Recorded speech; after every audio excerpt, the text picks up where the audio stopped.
So hello friends, तो आज की इस वीडियो में हम बात करने वाले हैं द ताओ ऑफ चार्ली मगर। ये बुक पूरी की पूरी बुक आज हम यहाँ पे वीडियो में आपके सामने पढ़ने वाले हैं। तो ये है बुक आपके सामने। तो यहाँ से इस बुक से मैं जितने भी कोट्स आइडियाज़ दिए हैं वो सारे के सारे हम यहाँ पे आपके सामने डिस्कस करने वाले हैं। ऐसी ही एक सिमिलर बुक थी the new Tao of Warren Buffett. उसका हमने ऑलरेडी वीडियो बना के रखा है, तो वो चाहो तो आप वो भी देख सकते हो। दूसरा एक वीडियो है पुअर चार्लिस अल्मानेक, जो चार्ली मंगर की एक बहुत ही अच्छी किताब है। अगर आपको उनके बारे में, उनकी फिलोसॉफी के बारे में अगर आपको और भी जानना है तो वहाँ पे आपको मिल सकता है। तो वो बुक का भी हमने वीडियो डाल रखा है। तो हम ऐसी रिक्वेस्ट करते हैं कि आप चाहो तो वो वीडियो भी आप वहाँ पे जाके देख सकते हो। तो आइए स्टार्ट करते हैं। तो सबसे पहला अगर कोई आइडिया यहाँ पे जैसे दिया है बुक के अंदर, तो वो है फास्ट मनी का। इसका मतलब क्या है? यहाँ पे चार्ली मगर हमें क्या समझाना चाहते हैं? वो हमें ये कहना चाहते हैं कि the desire to get rich fast is pretty dangerous. मतलब अगर लेट से आपको बहुत ही जल्दी अमीर हो जाना है तो वहाँ पे आपको दिक्कत आ सकती है। मतलब आपको यहाँ पे आइडिया जो चार्ली मगर हमें क्या कन्वे करना चाहते हैं कि अगर लेट से आपको रिच बनना है तो धीरे धीरे आपको मेहनत करना है, पैसा कमाना है, उसको इन्वेस्ट करते जाना है। तो ऐसे करके आप वहाँ पे जो है अपना पैसा बना सकोगे। ऐसे करके आप एक टाइम पे रिच बन सकोगे। बट लेट से अगर किसी को रातों रात अमीर बनना है तो वहाँ पे वो दिक्कत में आ सकता है। ऐसा यहाँ पे उनका कहना है। फिर लेट्स से अगर हम दूसरा सेकंड नंबर का अगर आइडिया अगर हम यहाँ पे डिस्कस करें, तो उन्होंने बोला है कि सर्कल ऑफ कॉम्पिटेंस। मतलब आपको ये चीज़ पता होना चाहिए कि आपको क्या चीज़ नहीं पता है। लेट्स से फॉर एग्जांपल अगर मैं पर्सनल अगर मेरा एग्जांपल लूँ, तो मुझे केमिकल इंडस्ट्री के बारे में इतना आइडिया नहीं है, मुझे बैंकिंग इंडस्ट्री के बारे में भी इतना आइडिया नहीं है। तो यहाँ पे अगर लेट से अगर हम चार्ली मंगर का सर्कल ऑफ कॉम्पिटेंस वाला आइडिया अगर हम यहाँ पे और डीपर एक लेवल पे लेके जाते हैं, तो आपको पता होना चाहिए कि क्या क्या चीज़ें आपको नहीं पता है और उसके हिसाब से आपको अपने जो इन्वेस्टिंग के डिसीजंस है वो लेने चाहिए। ऐसा यहाँ पे उनका मानना है। तो और अगर लेट से अगर हम इसका दूसरा साइड भी देखें तो आपको कैसे जहाँ पे जानना चाहिए। लेट से अगर आप लेट से कोई एफएमसीजी इंडस्ट्री में काम करते हो तो आपको पता है कि एफएमसीजी इंडस्ट्री में कौन कौन से प्लेयर अच्छे हैं, उनका डिस्ट्रीब्यूशन लेवल कैसा है, उनकी डिस्ट्रीब्यूशन की रीच कैसी है, कस्टमर का फीडबैक उनकी प्रोडक्ट्स के लिए कैसा है। ये सारी चीज़ें आपको ऑलरेडी पता है because you are already working in an let's say FMCG industry. तो आपको ट्राई करना चाहिए कि आप एफएमसीजी कंपनीज को आइडेंटिफाई कर सको कि जो बहुत ही अच्छी है आपके नॉलेज के अकॉर्डिंग। ना कि लेट से आपको कोई इंडस्ट्री के बारे में जिसको आपको पता ही नहीं है, ऐसी इंडस्ट्री में जाके आपने इन्वेस्टमेंट कर दिया डायरेक्ट स्टॉक में, तो वहाँ पे प्रॉब्लम आ सकता है। और यहाँ पे और एक चीज़ भी उन्होंने बोला है कि सर्कल ऑफ कॉम्पिटेंस को हमें धीरे धीरे इंक्रीज भी करते जाना है। मतलब लेट से अगर किसी इंडस्ट्री के बारे में अगर आपको पता नहीं है तो उस इंडस्ट्री के बारे में आप पढ़ सकते हो। भले आप इन्वेस्ट नहीं कर रहे हो बट वहाँ पे आपको पढ़ना चाहिए उस इंडस्ट्रीज के बारे में, उस इंडस्ट्री में कौन कौन से प्लेयर्स हैं, इंडस्ट्री का स्ट्रक्चर क्या है। ये सारी चीज़ें भी पढ़नी चाहिए ताकि आपका जो सर्कल ऑफ कॉम्पिटेंस है वो धीरे धीरे ग्रो होता रहे। तो ये था दूसरा आइडिया। फिर नंबर 3 पे क्या है? Avoid being an idiot. मतलब कि यहाँ पे जैसे उन्होंने बोला है कि people are trying to be smart, all I am trying to do is not to be idiotic but it's harder than most people think. तो यहाँ पे वो क्या कहना चाहते हैं कि हमें स्मार्ट नहीं बनना है बट हमें सिर्फ और सिर्फ क्या करना है कि इडियट नहीं होना है। ऐसा यहाँ पे उनका मानना है। अगर आपने इतना भी कर दिया कि लेट से आप कोई भी सिचुएशन में स्टूपिड नहीं होते हो या तो कोई भी ऐसा काम नहीं करते हो कि जहाँ पे आप इडियट ना बनो, तो ऑटोमेटिकली आप स्मार्ट बन जाते हो। यहाँ पे जो एक सेंट्रल फिलोसॉफी जो हमें चार्ली मंगर जी की पता है वो है कि इन्वर्ट ऑलवेज इन्वर्ट, कि जहाँ पे हमें इन्वर्ट करने का ट्राई करना चाहिए जब भी लेट से हम कोई इन्वेस्टिंग डिसीजन फेस कर रहे हैं, या तो इवन हमारी लाइफ में भी अगर कोई हम ऐसे डिसीजन अगर हमें लेना है तो वहाँ पे हमें उल्टा ही सोचना है। ऐसा यहाँ पे उनका मानना है। तो ये था नंबर 3। फिर अगर लेट से नंबर 4 के ऊपर हम देखें तो वो बोलते हैं कि वॉकिंग अवे। मतलब लेट से अगर लाइफ में कभी भी ऐसा डिसीजन आ जाए या तो कोई इन्वेस्टमेंट अपॉर्चुनिटी ऐसी आ जाए, कुछ भी ऐसा हो जाए कि जहाँ पे आपको डिसीजन लेना है, तो ऐसे टाइम पे आपको ये भी रेडी रहना है कि आपको उस डील से कभी भी लेट से अगर आपको वॉक अवे भी करना पड़े तो भी घबराना नहीं चाहिए। क्यों? क्योंकि लेट से अगर हम इन्वेस्टिंग के बारे में अगर हम बात करते हैं तो वहाँ पे आपको लेट से अगर एक जगह पे अगर आपको कोई लेट से कोई स्टॉक जो है वो आपको बहुत ही अच्छा लग रहा है बट उसकी वैल्यूएशन सही नहीं है, तो ऐसे टाइम पे आपको ऐसा नहीं है कि लाओ कि मैं थोड़ा इन्वेस्ट कर देता हूँ। नहीं, ऐसे टाइम पे you need to be ready to walk away. तो इसीलिए यहाँ पे उनका ये कहना है। फिर नंबर 5 पे उन्होंने क्या बोला है, इजी शूटिंग। इसका मतलब क्या है कि जहाँ पे मार्केट में हमें ऐसी ऐसी सिचुएशन में, लेट्स से जब कोविड आया था, या तो लेट्स से 2008 का जो क्रैश आया था, तो ऐसे टाइम में मतलब कि जहाँ पे आपको कोई एक्सेल वेक्सेल की ज़रूरत नहीं है, और जहाँ पे हमें पता है कि स्टॉक के जो प्राइजेस है या तो इंडेक्स है वो ऊपर से 40-50% गिर गया है, बट जबकि कंपनी के फंडामेंटल में कोई भी चेंज अभी तक नहीं आया है, बट सिर्फ और सिर्फ because of some external factors stock की वैल्यूएशन बहुत ही सस्ती हो गई है। तो ऐसे टाइम पे आपको जो है वो पैसा लगाना चाहिए, ऐसा यहाँ पे उनका मानना है। फिर नंबर 6 पे उन्होंने बोला है रिविलेशन। अभी इसका मतलब यहाँ पे उन्होंने क्या बोला है कि जहाँ पे वो ऐसा हमें यहाँ पे सिखाते हैं कि एक टाइम में वो मतलब वो चार्ली मंगर और वॉरेन बफेट दोनों ही एक आइडियोलॉजी के अंदर आ चुके थे, कि जहाँ पे हम बोल सकते हैं कि बेंजामिन ग्रेहम की, कि जहाँ पे वो वैल्यू इन्वेस्टिंग करते थे।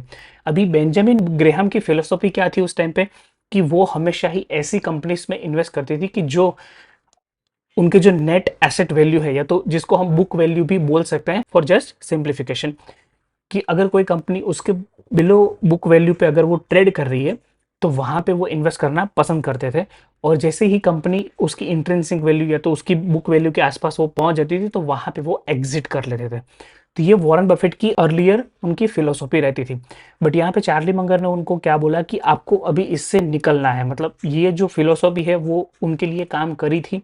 उनके एक जो बेंजामिन ग्रेहम थे वो एक बहुत ही डिफिकल्ट दौर से गुजरे थे, मतलब 1929 का जो क्रैश आया था, फिर उसके बाद 1932 में भी एक सब्सिक्वेंट क्रैश आया था। तो ये सारी चीज़ें उन्होंने देखी थी, और इसीलिए उनकी जो इन्वेस्टिंग की जो फिलोसॉफी थी वो भी उसी तरह से उन्होंने क्राफ्ट करी थी, कि ताकि मार्जिन ऑफ सेफ्टी हमेशा ही सही रहे। तो यहाँ पे चार्ली मंगर ने पहली बार वॉरेन बफेट को ये सिखाया था कि आपको ऐसा नहीं है कि जैसे ही कोई कंपनी जैसे ही आपके बुक वैल्यू या तो इंट्रिंसिक वैल्यू पे आ गई तो आपको उसको बेच के निकल जाना है और वापस से हमें कोई और ट्रेड या तो कोई और इन्वेस्टिंग अपॉर्चुनिटी ढूंढनी है, ऐसा हमें नहीं करना चाहिए। तो ये था नंबर 6 के ऊपर। फिर नंबर 7 में भी ये थोड़ा आइडिया जो है वो वहां पे एक्सटेंड होता है, जिसका नाम है ग्रेहाम्स एरर। मतलब यहाँ पे ये चार्ली मंगर का एक रीजन क्या था कि वो हमें ये कहना चाहते थे कि ठीक है, आपने जैसे ही इंट्रिंसिक वैल्यू पे या तो बुक वैल्यू पे जैसे ही कंपनी आ गई, आपने वहां पे वो एग्जिट ले लिया और अपना प्रॉफिट जो है वो बुक कर लिया। बट आपको ऐसी कंपनीज ढूंढनी है कि जो 20, 30, 40 ईयर्स तक आपके पोर्टफोलियो में रहे, ऐसा यहाँ पे उनका कहना था, जो चीज ग्रेहाम कभी भी नहीं कर सकते थे। क्योंकि उनका हमेशा ही एक ही फिलोसॉफी था, कि फिलोसॉफी यही था कि जैसे ही बुक वैल्यू के ऊपर आया वहां से हमें एग्जिट ले लेना है, और जैसे ही वो बुक वैल्यू के नीचे अगर ट्रेड कर रहा है तो हमें वहां पे एंट्री लेना है। तो यही उनका फिलोसॉफी था। तो यहाँ पे आप मतलब अच्छा खासा पैसा नहीं बना सकते आराम से, ऐसा यहाँ पे चार्ली मंगर का कहना था। फिर अगर हम नंबर 8 पे देखें तो उनका एडवाइस है कि सिटिंग ऑन योर आर्स। इसका मतलब है कि अगर आपने लेट से कोई कंपनी में इन्वेस्ट कर दिया है तो अब आपको आराम से बैठना है, ना ही आपको कुछ एक्टिविटी इस पर्टिकुलर स्टॉक को लेके नहीं करते रहना है। मार्केट में ऐसा बहुत बार होगा कि जहाँ पे आपने लेट से कोई एक पर्टिकुलर इन्वेस्टिंग स्टॉक आपने ढूंढ लिया है और वहाँ पे आपने अपना पैसा जो है वो भी लगा दिया है एक अच्छे वैल्यूएशन पे अच्छी कंपनी में, बट अभी लेट से कोई एक्सटर्नल फैक्टर जैसे कि कोविड जैसा कोई फैक्टर अगर सडनली आ जाता है, तो ऐसे टाइम पे आपको कुछ भी नहीं करना है। अगर लेट से अगर आपके पास कोई सरप्लस कैश नहीं है इन्वेस्ट करने के लिए, तो यहाँ पे उनका यही कहना है कि आपको सिटिंग ऑन योर आस, मतलब आपको आराम से बैठना है और कंपनी को अपना काम कर रहना है। तो यही चीज आपको करना है। अर्निंग्स पाइल अप होती जाएगी, स्टॉक का प्राइस आज नहीं तो कल वो वापस से कैचअप कर लेगा अपने जो फंडामेंटल है उसके साथ, बट आपको आराम से बैठना आना चाहिए एक बार अगर आपने लेट से अगर किसी कंपनी में इन्वेस्ट कर दिया है तो। फिर नंबर 9 पे उन्होंने क्या बोला है, द डॉनिंग ऑफ विजडम। इसका मतलब क्या है, यहाँ पे जैसे उन्होंने बोला है एक लाइन में, यहाँ पे आपको सुनाता हूँ, acknowledging what you don't know is the dawning of wisdom. इसका मतलब क्या है कि विजडम की शुरुआत कहाँ पे होती है, कि जब आप एक्सेप्ट करते हो, जब आप एक्नॉलेज करते हो कि आपको क्या क्या चीजें नहीं पता है, बस तभी से शुरुआत होती है विजडम की, नॉलेज की। क्योंकि तभी तो पता चलता है ना कि भाई ये चीज़ अगर लेट से मुझे नहीं पता है या तो मुझे नहीं आती है, तभी आप ट्राई करोगे उस चीज़ को सीखने के लिए। तो इसीलिए आपको ये चीज़ भी ध्यान में रखनी है। फिर है नंबर 10 पे एनालिस्ट के ऊपर उन्होंने बोला है कि लेट से अगर आपने कभी किसी एनालिस्ट के ऊपर, या तो बहुत सारे लेट्स से ब्रोकरेज हाउस या तो फंड हाउस जो रहते हैं वो रिपोर्ट्स निकालते रहते हैं उसके एनालिस्ट के बेस पे। तो अगर आपने उनके ऊपर बहुत ही ज़्यादा अगर लेट्स से अगर आपने फोकस कर दिया तो आपकी इन्वेस्टिंग फिलोसॉफी सही नहीं रहेगी, ऐसा यहाँ पे उनका मानना है। फिर नंबर 11 पे उन्होंने क्या बोला है, अ मिस प्राइज्ड गैम्बल। इसका मतलब क्या है कि यहाँ पे आपको ऐसी अपॉर्चुनिटीज ढूंढनी है, जैसे कोविड के टाइम हुआ था कि ऐसी मिस प्राइज्ड मतलब सिक्योरिटीज के प्राइजेस हो गए थे कि जहां पे आपको कोई एक्सेल वेक्सेल लगाने की जरूरत नहीं है, कोई फॉर्मूला लगाने की जरूरत नहीं है। आपको बस ढूंढना है कि कौन सी कंपनी ऐसी है कि जहां पे उसका ड्यूरेबल कॉम्पिटिटिव एडवांटेज है, but because of certain external factors और जो शेयर होल्डर्स है उन्होंने पैनिक किया है मार्केट के अंदर, तो आज स्टॉक का प्राइस जो है वो नीचे आ गया है। बस आपको वहां पे पैसा लगाना है। और even in the general situations, यहाँ पे उनका ये कहना है कि आपको ऐसी कंपनीज ढूंढनी चाहिए कि जहां पे स्टॉक या तो industry completely out of flavour है और उसकी वजह से हमें वहां पे एक अच्छे स्टॉक्स एक वेरी रीजनेबल या तो इवन अंडर वैल्यूड प्राइजेस पे या तो वैल्यूएशन पे हमें मिलते हैं, तो ऐसी कंपनीज में हमें इन्वेस्ट करना चाहिए।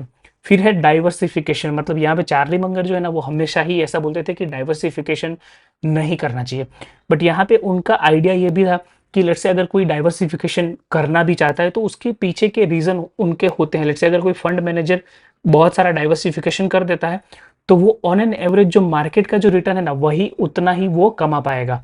तो इसीलिए बहुत सारे फंड मैनेजर हमेशा ऐसा बोलते हैं कि आपको डाइवर्सिफिकेशन हमेशा ही करना चाहिए, जबकि चार्ली मंगर जो है वो अगेंस्ट है कि लेट्स से अगर आप में इतना ही इंटेलिजेंस है तो आपको डाइवर्सिफिकेशन नहीं करना चाहिए, आपका जो पोर्टफोलियो है वो कॉन्सेंट्रेटेड होना चाहिए, ऐसा यहाँ पे उनका मानना है। फिर है नंबर 13 पे कि व्हेन टू बेट हैवीली, मतलब कब हमें बहुत ही ज्यादा अग्रेसिवली इन्वेस्ट करना चाहिए।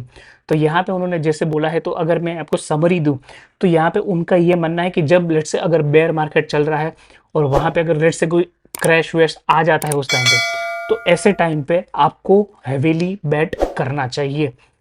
प्लस लेट्स से अगर even in the general situations अगर आपको कोई कंपनी ऐसा मिलती है कि जहाँ पे वो इंडस्ट्री या तो स्टॉक आउट ऑफ फ्लेवर है कंप्लीटली अभी के लिए, तो ऐसे टाइम पे अगर लेट्स से अगर आपको लगता है कि कंपनी का जो कॉम्पिटिटिव एडवांटेज है वो ड्यूरेबल है, फ्यूचर में भी उसकी डिमांड रहने वाली है, तो ऐसे टाइम पे भी आपको पैसा वहां पे लगाना चाहिए।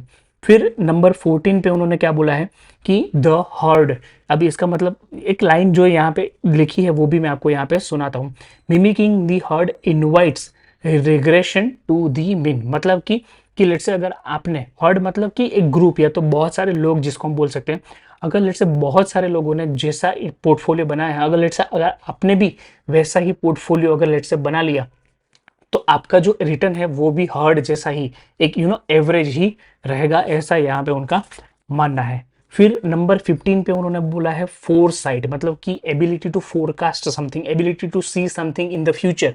तो यहाँ पे उन्होंने ऐसा बोला है कि हमारे पास ऐसी किसी भी तरह की एबिलिटी नहीं है कि हम फ्यूचर में जाके देख सके, हमें किसी भी तरह का हमारे पास ऐसा कोई भी स्पेशल नॉलेज एक्सपर्टीज नहीं है, तो वो हमेशा ही फोरकास्टिंग की गेम से दूर रहता है। फिर है नंबर 16 पे उन्होंने ये बोला है कि फाइनेंशियल क्राइसिस इक्वल्स अपॉर्चुनिटी, मतलब जब भी लेट्स से कभी भी अगर दुनिया में फाइनेंशियल क्राइसिस आता है तो ऐसे टाइम पे वर्ल्ड की इकोनॉमीज में भी प्रॉब्लम आ सकता है और उसकी वजह से सब्सिक्वेंटली जो उनकी जो एक एक रिपल इफेक्ट जिसको हम बोल सकते हैं वो स्टॉक मार्केट में भी हमें दिखेगी और उस टाइम पे हमें स्टॉक के प्राइसेस हमें सस्ते मिल सकते हैं, तो ऐसे टाइम पे आपको इन्वेस्ट करना चाहिए। फिर नंबर 17 पे उन्होंने बोला है कि कैश इज की, मतलब बहुत बार आपने सुना होगा कि कैश इज स्ट्रेस, मतलब रे डेलियो ने भी आई थिंक यही चीज बोला है। तो यहाँ पे चार्ली मंगर का जो कहना है वो कंप्लीटली उल्टा है, वो हमेशा ऐसा बोलते हैं कि कैश जो है ना वो आपके पोर्टफोलियो में होना ही चाहिए। क्यों? क्योंकि लेट्स से अभी हमें नहीं पता है कि नेक्स्ट कोविड जैसा इवेंट या तो नेक्स्ट 2008 जैसा क्राइसिस कब आ जाएगा, हमें नहीं पता है। तो ऐसे टाइम पे अगर आपको बाइंग करनी है तो उसके लिए आपके पास कुछ कैश होना चाहिए और इसीलिए यहाँ पे उनका मानना है कि आपके पास हमेशा ही पोर्टफोलियो में सर्टेन लेवल ऑफ कैश होना चाहिए ताकि जब भी ऐसी अपॉर्चुनिटी हमारे पास आए तो हम उसका मैक्सिमम यूटिलाइजेशन कर सके। फिर नंबर 18 पे उन्होंने क्या बोला है, अ डीमोरलाइज्ड जनरेशन। अभी यहाँ पे वो हमें क्या कहना चाहते हैं कि बहुत बार कैसा होता है कि लेट्स से अगर आपने जब इन्वेस्ट करना स्टार्ट किया और ऐसे ही टाइम पे लेट्स से कोई क्रैश आ गया, जैसे फॉर एग्जांपल लेट्स से किसी ने जस्ट बिफोर कोविड आया, उसके जस्ट बिफोर किसी ने इन्वेस्टिंग करना स्टार्ट किया था, अभी तो उसने लेट्स से अपना पोर्टफोलियो बिल्ड ही किया था, 1 लाख 2 लाख जितना पैसा उसने लगाया ही होगा, तभी अचानक से क्रैश आ गया और वहां पे उनके जो पोर्टफोलियो था वो 50 60 70% जितना डाउन हो गया। तो ऐसे टाइम पे लोग जो है ना वो एक्स्ट्रा कॉशियस हो जाते हैं। तो यही चीज यहाँ पे वो हमें बताना चाहते हैं। तो हमें ऐसी एक प्री कंसीव्ड नोशन से भी हमें दूर रहना चाहिए। फिर नंबर 19 पे बोला है पेशेंस, जो आज के लोगों में जरा भी नहीं है। मतलब ये बुक, जैसे मैंने पहले ही बताया कि अगर लेट्स से ये बुक में अगर आपके सामने पूरी की पूरी बुक अगर मैं यहाँ पे बैठ के पढ़ने वाला हूँ, इसका मतलब है कि मुझे अराउंड 60 to 70 मिनट्स यहाँ पे लगने वाले हैं। और अगर आपको भी ये पूरी बुक अगर मेरे साथ जाननी है, समझनी है, तो वो भी आपको भी थोड़ा मेरे साथ टाइम जो है वो बिताना पड़ेगा। But most of the time यहाँ पे लोगों के पास, अगर मतलब जैसा मैंने देखा है कि 30 सेकंड की अगर रील या तो कोई शॉर्ट है, उतना भी पेशेंस आज लोगों के पास नहीं है। मतलब 5 या तो 10 सेकंड के अंदर वो लोग स्वाइप कर देते हैं। तो इसकी वजह से ही मतलब एक वॉरेन बफेट और चार्ली मंगर जो रिटर्न उन्होंने अपने कंपनी के लिए, बर्कशायर हाथवे के लिए जो जनरेट किया है अभी तक, वैसा फ्यूचर में उसको रेप्लिकेट कर पाना बहुत ही मुश्किल होने वाला है। क्यों? क्योंकि आज की जनरेशन में उस तरह का पेशेंस है ही नहीं, उसका जो स्टॉक का होल्डिंग पीरियड है वो उतना है ही नहीं। तो इसीलिए हमें यहाँ वही सिखाना चाहते हैं। और जैसे एक लाइन बहुत ही अच्छी उन्होंने लिखी है, I succeeded because I have a long attention span. और अगर आपने शुरुआत से लेकर अभी तक अगर हमारे ये वीडियो जो 15 16 मिनट का हुआ है, अगर लेट्स से अगर आपने वो भी देखा है ना, तो मैं मानूंगा कि आपके पास एक अच्छा खासा अटेंशन स्पान है, तो और फ्यूचर में आप अच्छा खासा करोगे भी सही। फिर अगर नंबर 20 के ऊपर देखें कि जहां पे उन्होंने बोला है स्टॉक प्राइसेस, तो हमें भी बताया कि स्टॉक के प्राइसेस जो है ना वो कंटिन्यूअसली हर एक सेकंड पे ऊपर वो मूव करते रहते हैं। कहीं पे किसी ने बड़ी क्वांटिटी बाय कर ली, किसी ने बड़ी क्वांटिटी सेल कर दिया, तो वहां पे फ्लक्चुएशन जो है वो आते रहेंगे। तो बट बहुत बार यहाँ पे क्या होगा कि जैसे लेट्स से 2008 का क्राइसिस आ गया था, तो ऐसे टाइम पे मार्केट में पैनिक हर जगह पे था। तो ऐसे टाइम पे बहुत सारे लोगों ने अपने जो स्टॉक्स थे उनको एकदम बॉटम पे भी बेचा। उनको लगा कि ये जो स्टॉक्स है वो जीरो हो जाएगी, ये कंपनी जीरो हो जाएंगी। तो उनको लगा कि जितना भी हमारे पास अभी जितना भी पैसा हमें मिल रहा है उतना लो, और वो यहाँ से निकल गए। तो एक्सेसिस जो है ना वो स्टॉक प्राइसेस को आपको मतलब वहां पे हमको दिखेंगे। कभी कभार एकदम ही यूफोरिया आ जाएगा, जैसे ही लेट्स से 2000 में जो इंटरनेट टेक बबल जो हुआ था, तो वहां पे भी ऐसा ही हुआ था। बहुत सारी टेक्नोलॉजीज कंपनीज के स्टॉक प्राइसेस एकदम ही बहुत ही ज्यादा ऊपर चले गए थे with in a very short period of time. तो एक्सेसिस जो है ना वो इस बीस्ट का नेचर है। स्टॉक प्राइसेस हमेशा यही हमें दिखाना चाहते हैं। फिर है एबिटा।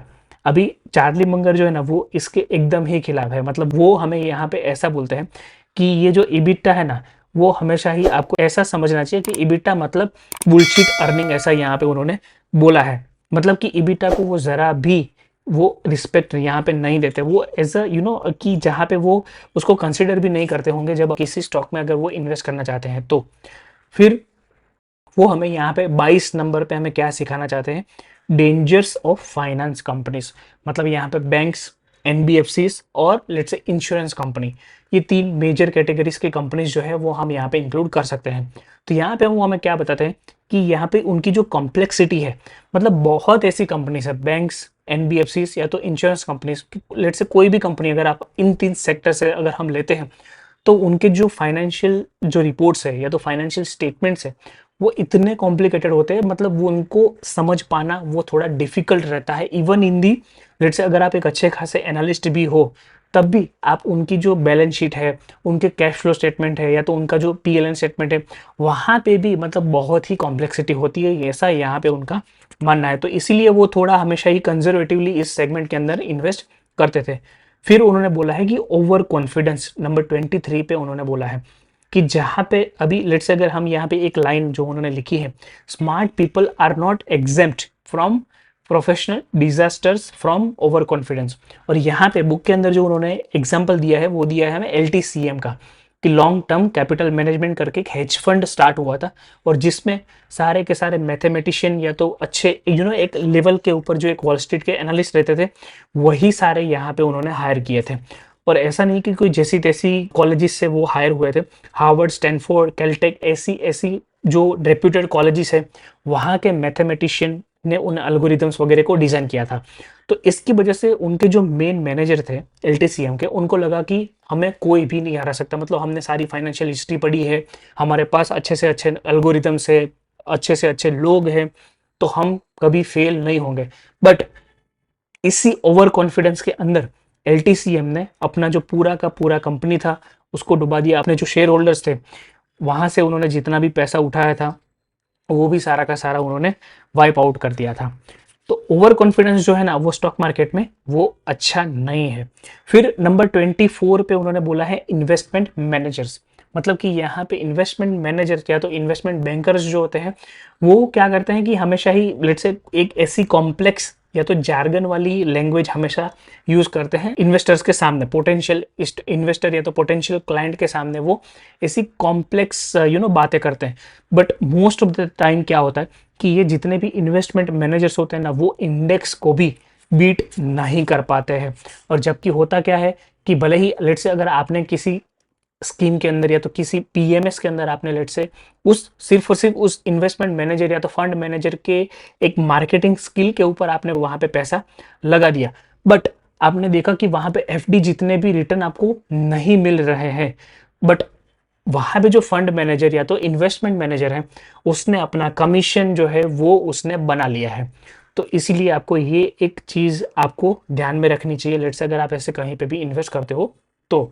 नंबर 25 पे उन्होंने बोला है वेटिंग। वेटिंग का मतलब कि यहाँ पे आपको वेट करना है। अगर आपने अच्छी कंपनी में एक रीजनेबल वैल्यूएशन पे इन्वेस्ट कर दिया है तो आपको वेट करना है, आराम से बैठिए, उसको कंपनी को चलने दो, कंपनी के जो स्टॉक का प्राइस है उसको रन होने दो, ये उनका यहाँ पे कहना है।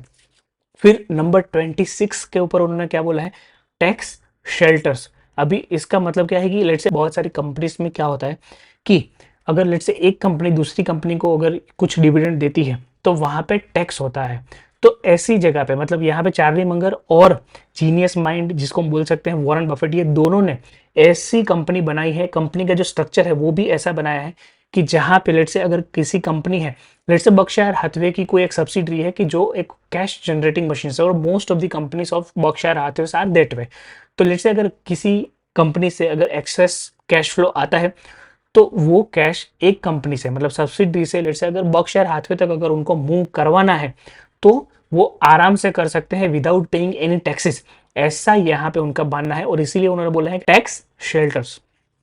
फिर नंबर 27 के ऊपर है एंड्यूरिंग प्रॉब्लम्स।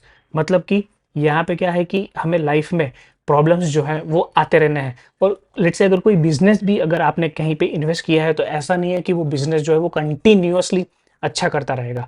वो बिजनेसेस जो है वो भी अप एंड डाउन से गुजरने वाले हैं। कभी ऐसा होगा कि जहाँ पे वो बिजनेस जो है वो एक अच्छी साइकिल से गुजर रहा है, कभी ऐसा होगा कि ये जो बिजनेस है वो एक बैड फेज से भी जाएगा। जैसे हमने सीखा है ना mastering the market cycle bye Harvard marks, जिसके ऊपर भी हमने एक वीडियो बनाया है कि जहाँ पे हर चीज लाइफ में, हर चीज, हर स्टॉक, हर कंपनी, हर कंट्री एक एक साइकिल से गुजरती है। कभी कभार वो एक पीक पे होती है या तो अपवर्ड ट्रैजेक्टरी में होती है, कभी कभार वो डाउनवर्ड फेज में भी होती है।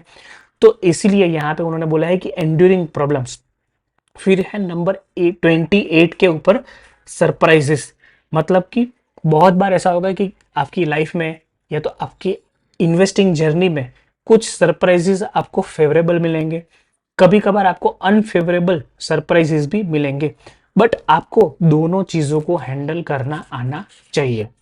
फिर है नंबर 29 के ऊपर कि जहां पे उन्होंने बोला है अंडरस्टैंडिंग दी ऑड्स। इसका मतलब क्या है, जैसे हम यहाँ पे जैसे उन्होंने लिखा है वो हम पहले तो जानते हैं, move only when you have the advantage, you have to understand the odds and have the discipline to bet only when the odds are in your favour. मतलब लेट्स से अगर कोई कंपनी है कि जो बहुत ही अच्छी है, ड्यूरेबल कॉम्पिटिटिव एडवांटेज है, मैनेजमेंट अच्छा है, सब कुछ अच्छा है, बट कंपनी एक बहुत ही ज्यादा हाई वैल्यूएशन के ऊपर वो ट्रेड कर रही है, तो इस टाइम पे आप क्या करोगे, आप इन्वेस्ट करोगे या आप बैठोगे? एक एक अपॉर्चुनिटी आती है कि नहीं, तब तक आप वेट कर पाओगे।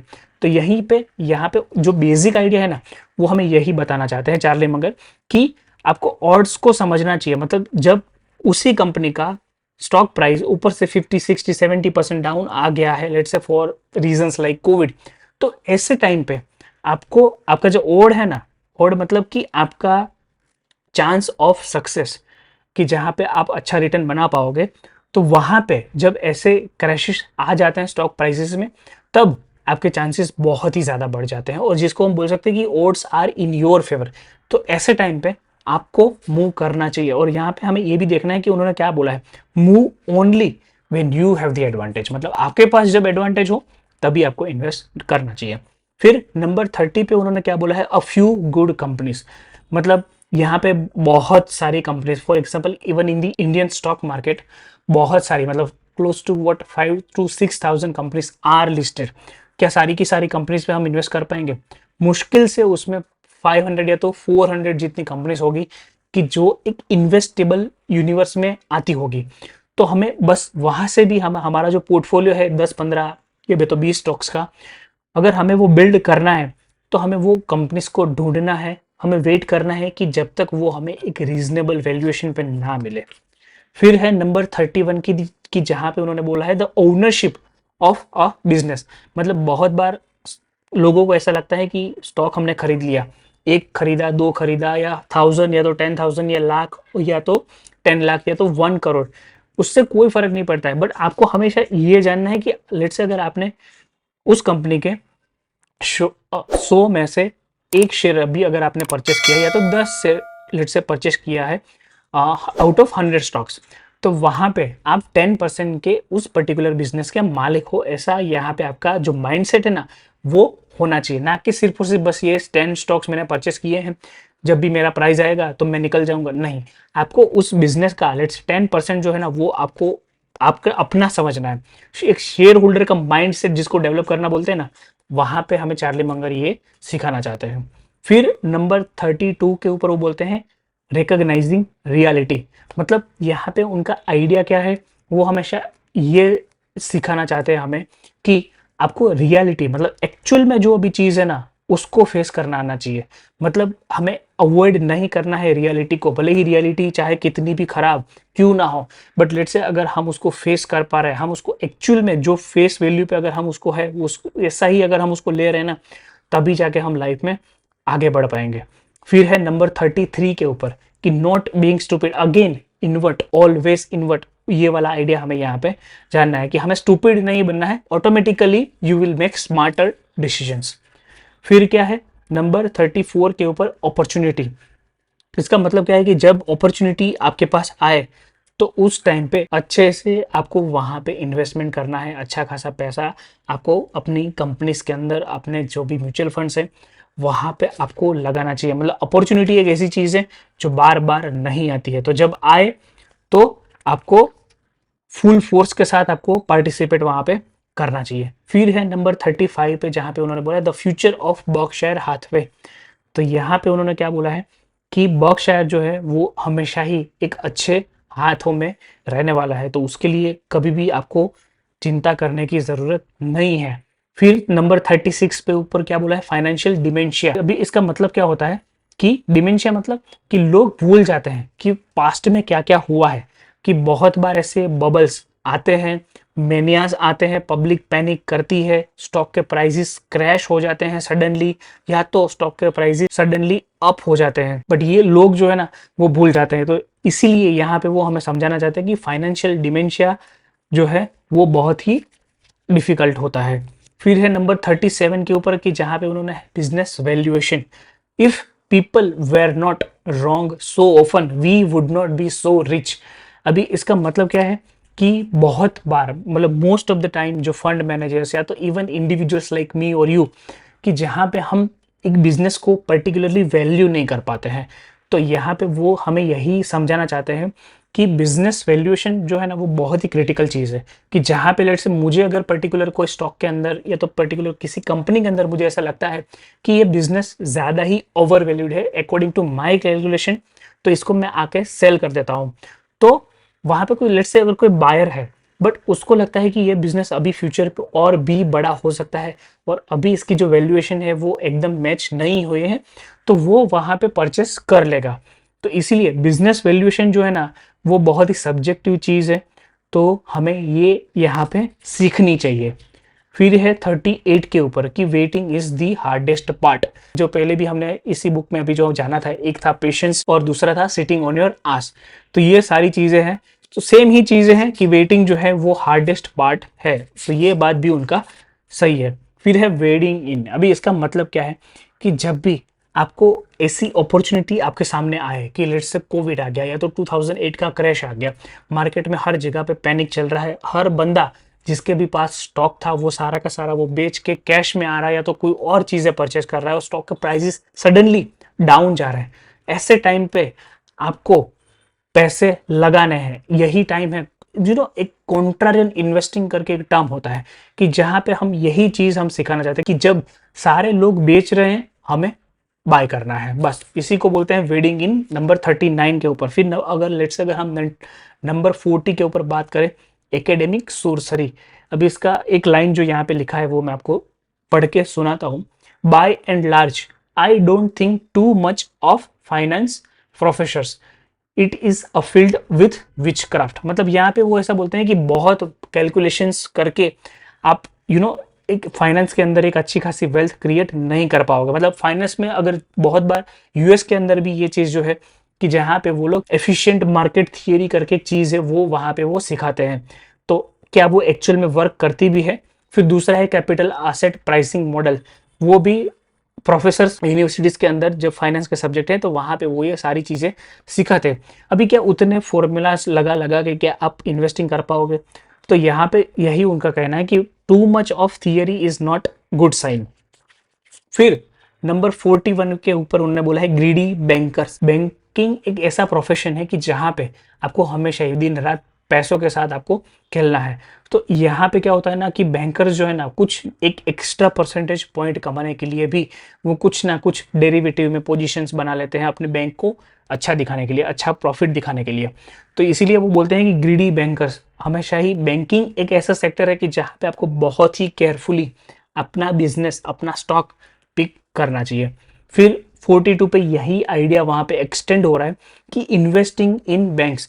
यहाँ पे चार्ली मंगर और वॉरेन बफेट ने अभी तक जो बैंक्स के अंदर इन्वेस्टमेंट किया है उसमें वन ऑफ द इन्वेस्टमेंट्स हैं कि जहाँ पे उनका नाम है वेल्स फार्गो।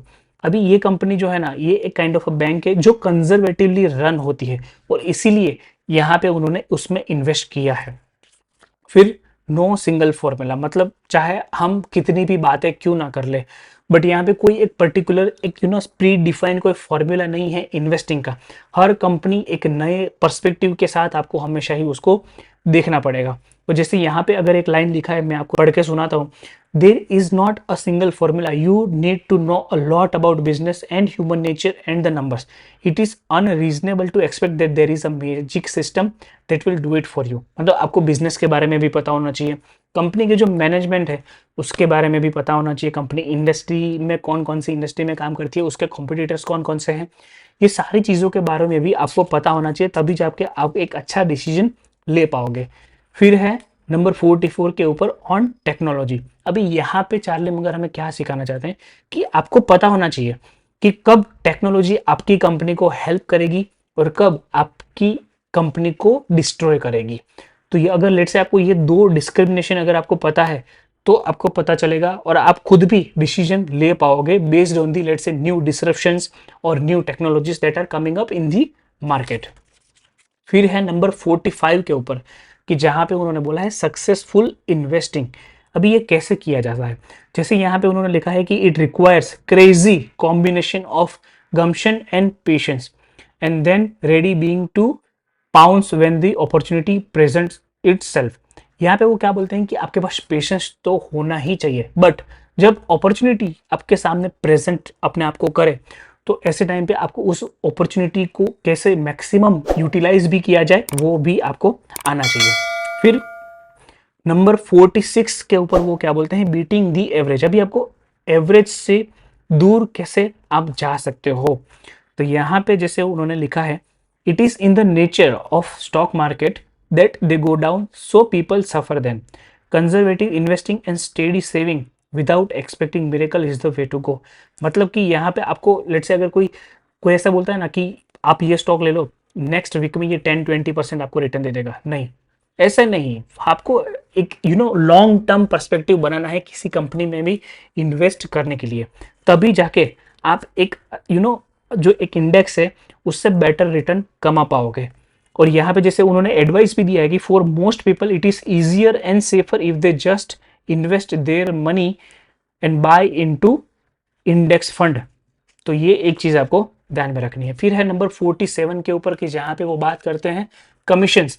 कमीशंस मतलब कि जहाँ पे जैसे म्यूचुअल फंड के केस में हम देखते हैं एक्सपेंस रेशियो।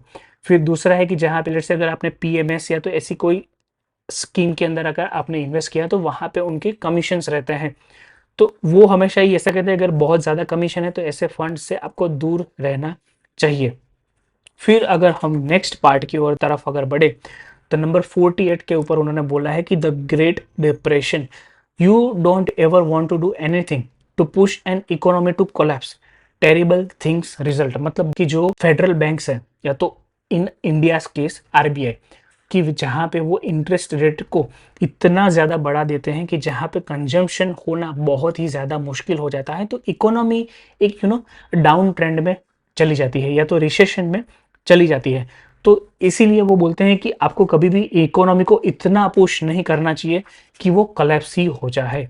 फिर 49 नंबर पे उन्होंने बोला है रेगुलेटिंग बैंक्स। मतलब यहाँ पे इनका ये मानना है चार्ली मंगर का कि बैंक्स या तो कोई भी अदर फाइनेंशियल इंस्टीट्यूशन है तो वो हमेशा ही रेगुलेटेड ही होना चाहिए, अनरेगुलेटेड नहीं होना चाहिए, ऐसा उनका मानना है। फिर नंबर 50 पे उन्होंने क्या बोला है, टू बिग टू फेल। और जैसे एक लाइन यहाँ पे उन्होंने लिखा है, capitalism without failure is like religion without hello. इसका मतलब क्या है कि कैपिटलिज्म एक ऐसी चीज है कि जहाँ पे कोई जगह पे किसी भी टाइम पे फेलियर हो सकता है। तो ऐसा नहीं है कि ये जो है वो 100% फुल प्रूफ है। फेलियर कैपिटलिज्म के अंदर आ सकता है कभी भी और कहीं पे भी। फिर नंबर 51 पे है बोरोड मनी, मतलब लेवरेज मनी, ये हमने किसी से उधार पैसा लिया है तो वो हमेशा ही उसके अगेंस्ट में ही रहे हैं, ऐसा यहाँ पे उनका मानना है। फिर 52 के ऊपर बोला है फ्री मार्केट फॉली। मतलब फ्री मार्केट इज फाइन। मतलब उनका ये कहना है कि जो रेगुलेशन है ना, लेट्स से बैंक्स है या तो अदर फाइनेंशियल इंस्टीट्यूशन, वहाँ पे रेगुलेशंस होने चाहिए, ऐसा यहाँ पे उनका मानना है। मतलब फ्री मार्केट में क्या होगा ना कि लेहमैन ब्रदर्स जैसा क्राइसिस 2008 में जो आया था, वैसे क्राइसिस आने के चांसेस बहुत ही ज़्यादा बढ़ जाते हैं अगर हम कंप्लीटली अगर हम फ्री मार्केट की ओर जाते हैं कि जहाँ पे कोई भी रेगुलेशन नहीं है तो। फिर नंबर 53 के ऊपर उन्होंने बोला है कि बैंकिंग डी रेगुलेशन। तो अगेन ये सेम ही आइडिया है जो एक डिफरेंट वे में यहाँ पे एक्सप्रेस किया है। फिर नंबर 54 पे क्या है, वॉल स्ट्रीट एक्सेस। मतलब जब अगर बुल मार्केट चलता है तो सबको बहुत ही अच्छा लगता है और भी फंड आता है, इन्वेस्टर जो है वो भी एक्साइटेड हो जाते हैं, ज़्यादा पैसा आता है जैसे जैसे मार्केट ऊपर जाता है। तो और सेम चीज़ डाउनवर्ड ट्रेंड में भी ऐसा ही होता है कि जब लेट्स से अगर कोई पर्टिकुलर इंडेक्स या तो पर्टिकुलर लेट्स से कोई स्टॉक अगर नीचे जा रहा है तो वॉल स्ट्रीट सडनली उसके ऊपर बेरिश टारगेट निकालने लगती है। एग्जिस्टिंग इन्वेस्टर जो है ना वो भी पैनिक करके निकल जाते हैं वहां पे। तो ऐसा भी होता है। फिर नंबर 55 पे उन्होंने बोला है द वेल्थ इफेक्ट। इसका मतलब क्या है कि लेट्स से अगर आपके पास 100 करोड़ का एक लेट्स से स्टॉक का पोर्टफोलियो है, जस्ट इमेजिन कीजिए।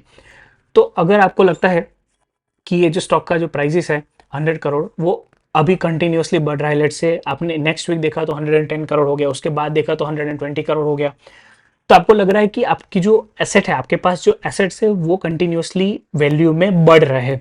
तो ऐसे टाइम पे क्या होगा कि आप अपना जो स्पेंडिंग है लेट्स से कोई कपड़ों के ऊपर या तो ट्रैवल के ऊपर, तो वो आप बढ़ाने लगोगे, जिसको बोलते हैं द वेल्थ इफेक्ट।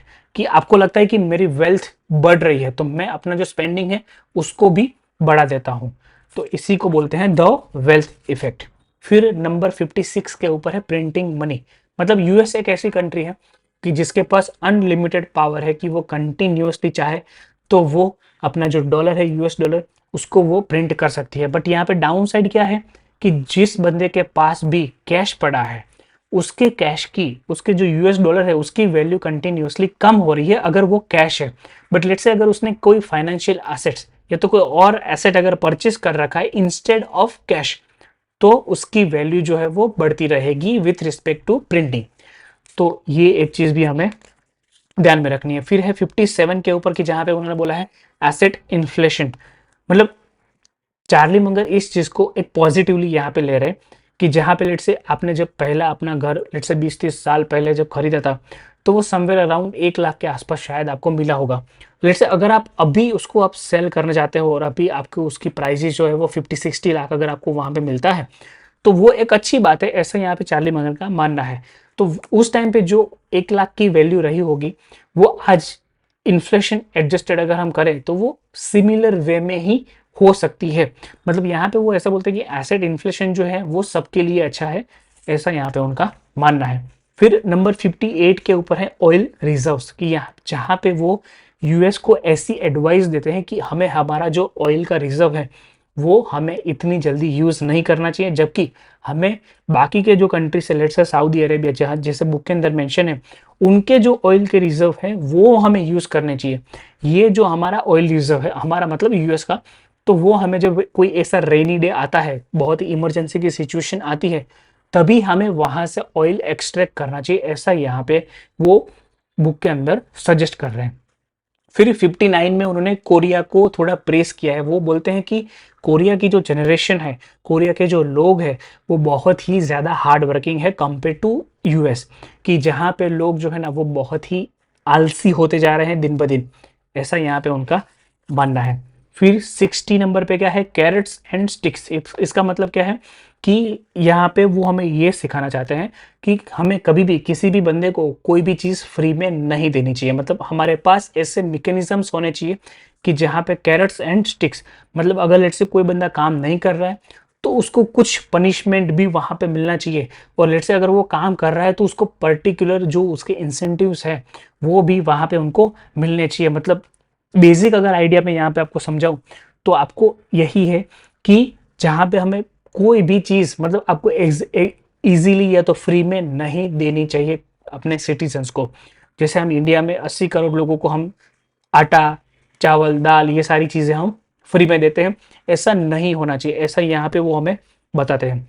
फिर नंबर 61 पे क्या है, आउट ऑफ कंट्रोल बैंकर्स। मतलब बहुत बार बैंकर्स की ग्रीड इतनी ज़्यादा बढ़ जाती है कि वो लेवरेज पोजीशंस लेने लगते हैं। उनको लगता है कि हम जो है वो जीनियस है, हमें सारी चीज़ें पता है, तो वो लेवरेज पोजीशंस लेते हैं, डेरिवेटिव्स में ट्रेड लेते हैं, और उसकी वजह से लेट्स से अगर जब भी कोई और let's third factor let's say जैसे कोविड जैसा फैक्टर अगर कहीं पे आ गया, तो पूरा का पूरा उनका जो पोर्टफोलियो है वो वाइप आउट हो सकता है। फिर नंबर 62 पे ऊपर उन्होंने यही आइडिया थोड़ा एक्सटेंड किया है कि जहाँ पे उन्होंने बोला है डेरिवेटिव डेंजर। मतलब जैसे बुक के अंदर उन्होंने बहुत सारी बैंक्स के बारे में यहाँ पे लिखा है कि बहुत सारी बैंक्स डेरिवेटिव पोजीशंस लेती है, बट वहाँ पे क्या डेंजर है कि अगर लेट से कोई ऐसी बड़ी बैंक अगर ऐसे डेरिवेटिव्स में अगर नेगेटिवली इम्पेक्ट हो जाती है तो वो पूरी की पूरी इकोनॉमी को भी डुबा सकती है। फिर नंबर 63 पे क्या है, कैरी ट्रेड फोली। अभी कैरी ट्रेड क्या है कि लेट से आपने किसी एक बंदे से 5% प्राइस पे आपने इंटरेस्ट पे वहां से आपने लेट से पैसा उठा लिया, और आपने क्या किया, उसको 7% पे कहीं पे उसको इन्वेस्ट कर दिया, या तो लेट से किसी और को दे दिया। तो बीच में आपका जो 2% है ना वो आपका प्रॉफिट है। बट अभी लेट से अगर जिसने आप जिसको आपने वो 7% के ऊपर आपने इन्वेस्ट किया है, या तो लेट से किसी और को आपने वो पैसा दिया है, अगर वो बंदे ने मना कर दिया या तो वो जो इन्वेस्टमेंट आपने किया था वो सडनली डाउन हो गया, तो अभी आपको जो 5% आपको जो सामने देना है कि जहां से आपने पैसा उठाया है, तो वो पैसा भी आपके पास नहीं होगा। तो ऐसे टाइम पे आप क्या करोगे, तो ऐसे टाइम पे कंपनीज जो है वो बैंकरप्ट होती है, नेशंस की इकोनॉमी सडनली एक चैलेंजिंग सिचुएशन में आ जाती है। फिर नंबर 64 पे उन्होंने क्या बोला है, करप्शन इन एशिया। मतलब यहाँ पे बेसिकली उन्होंने बोला है चाइना के बारे में कि लेट्स से चाइना जैसी कंट्री में आप जाके किसी भी कंपनी में इन्वेस्ट नहीं कर सकते हो, क्योंकि वहाँ पे करप्शन के चांसेस भी ज़्यादा होते हैं। तो ऐसे टाइम पे आपको स्ट्रेटेजिकली बहुत ही टेक्टिकली सोचना चाहिए। फॉर एग्जाम्पल यहाँ पे चार्ली मंगर जी ने एक कंपनी में इन्वेस्ट किया था चाइना के अंदर, बट वो पर्टिकुलर कंपनी जिसका नाम जैसे लेट्स से यहाँ पे दिया है पेट्रो चाइना, तो वो कंपनी जो थी ना उसमें 88% का जो स्टेक था वो चाइना की गवर्नमेंट का था। तो इसकी वजह से उनको इतना भरोसा था कि चाहे कुछ भी हो जाए बट ऐसी कंपनीज के अंदर करप्शन नहीं होगा, और लेट से अगर हुआ भी तो वहाँ पे चाइना की गवर्नमेंट को भी वहाँ पे दिक्कत आएगी, इसीलिए उन्होंने इस कंपनी में इन्वेस्ट किया था। तो अगर एशिया जैसी इकोनॉमी के अंदर आपको इन्वेस्ट करना है from the perspective of Charlie Munger, तो वहाँ पे आपको करप्शन को भी ध्यान में रखना होगा। फिर नंबर 65 पे उन्होंने चाइना को थोड़ा यहाँ पे प्रेस किया है, द मिरेकल ऑफ चाइना, की चाइना ने जिस तरह से अपने सिटीजन्स को एक पोवर्टी लाइन से वो बाहर लाए हैं, वो एक मिरेकल ही है, ऐसा यहाँ पे उनका मानना है। फिर नंबर 66 के ऊपर उन्होंने क्या बोला है कि फ्री ट्रेड, मतलब कि डिफरेंट कंट्रीज में फ्री ट्रेड अग्रीमेंट होना चाहिए। मतलब ऐसा नहीं है कि लेट्स से फॉर एग्जांपल अभी जिसे हम देख सकते हैं कि डोनाल्ड ट्रम्प जो है वो बहुत सारी चीजें इंक्लूडिंग आईफोन्स वो चाहते हैं कि वो सिर्फ और सिर्फ अमेरिका के अंदर बने, ऐसा यहाँ पे उनका मानना है। बट वो सारी चीजें ऐसी है ना कि जो आपको दिक्कत कर सकती है। मतलब चार्ली मगर क्या बोलते हैं कि नेशंस को साथ में काम करना है, ना कि एक दूसरे के अगेंस्ट में। फिर नंबर 67 के ऊपर उन्होंने बोला है द माइजर, मतलब कि अगर कोई बंदा है कि जिसके पास बहुत ही ज्यादा पैसा है बट वो खर्च ही नहीं करना जानता, मतलब अपने ऊपर या तो किसी और के ऊपर, तो उसको यहाँ पे उन्होंने बोला है द माइजर। तो हमें द माइजर नहीं बनना है।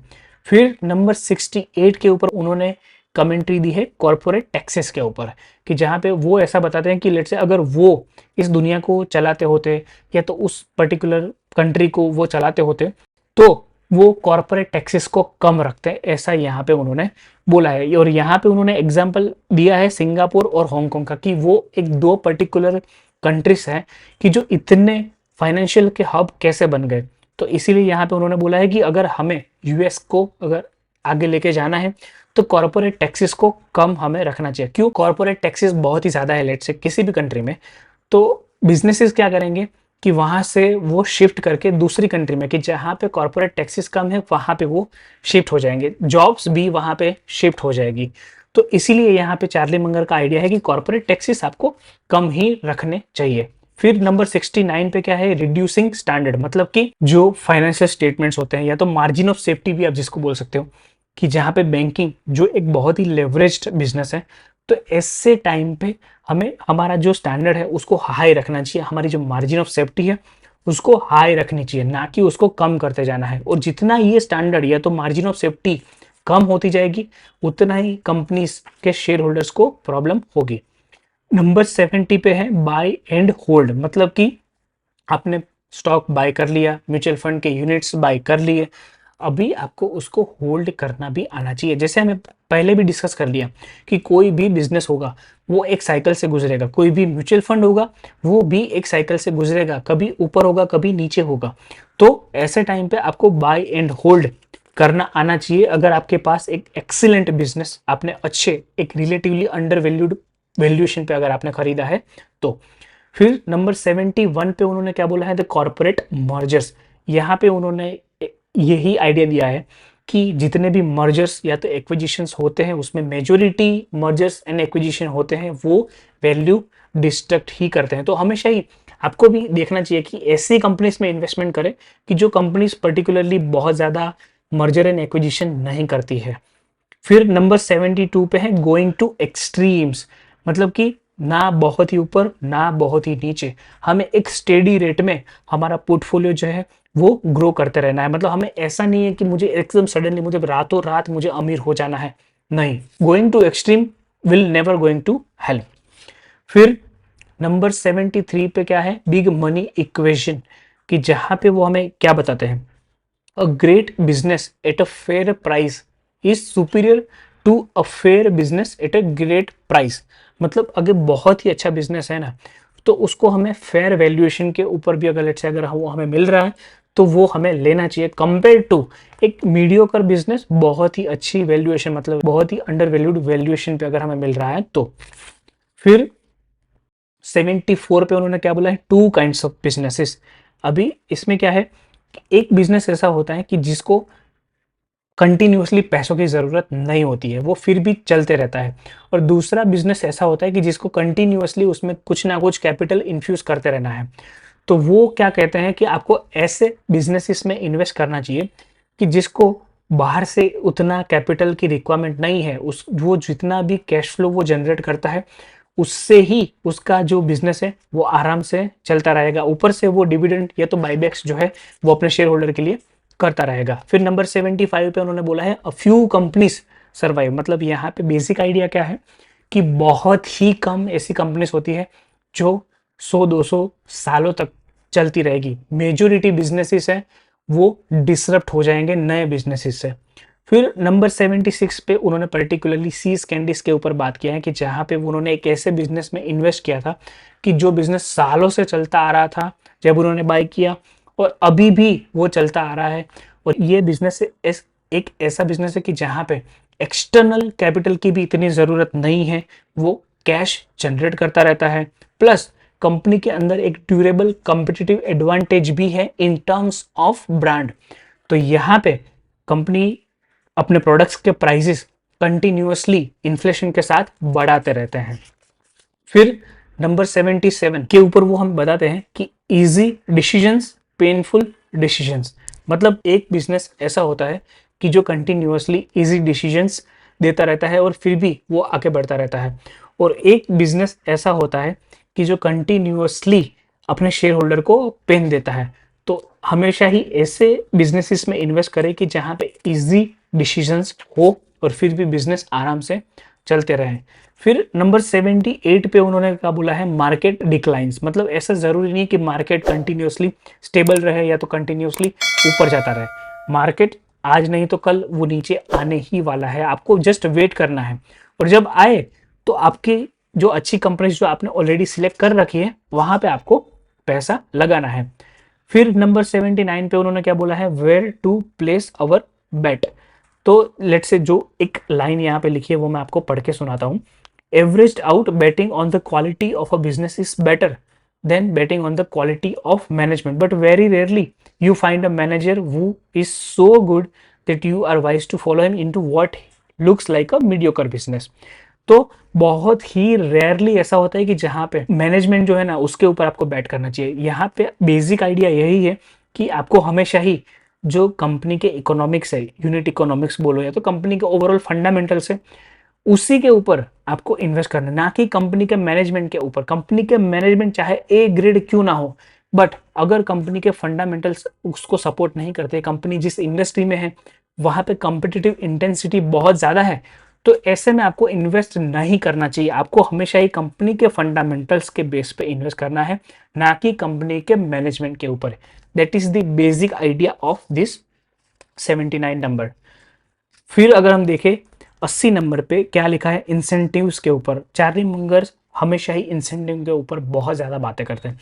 अभी इंसेंटिव अगर आपको जानना है ना, तो इस पर्टिकुलर ये जो चैप्टर यहाँ पे जो दिया है वो पुअर चार्लिस अल्मा करके एक बुक का वीडियो हमने बनाया था। वहाँ पे हमने एक डिटेल में एक थोड़ा सा केस स्टडी हमने वहाँ पे फेडेक्स का डिस्कस किया है।